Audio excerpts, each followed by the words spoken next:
जलपथ जगिब मानवविहीन boat helicopter drone परे जलपथ जगिब मानवविहीन boat DRDO पक्षरु Pune रे परीक्षण आरंभ होईछि। आगको विभिन्न टीम को नै एही बोट रो परीक्षण हेबो।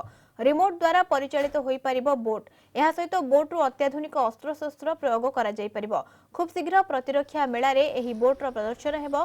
जलपथ रे बेआईन गतिविधि दिनकु दिन बढ़ुतबा बेले एही बोट तट जगिबारे बेस सहायक हेबो।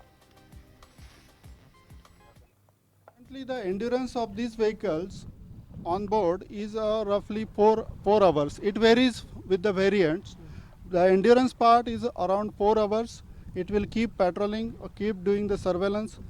Then it can run at the speed of maximum of 10 nautical mile currently, but we are confident enough that we can increase this speed up to 25 nautical miles.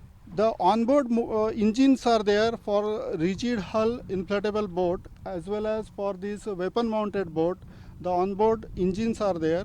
It runs on the petrol.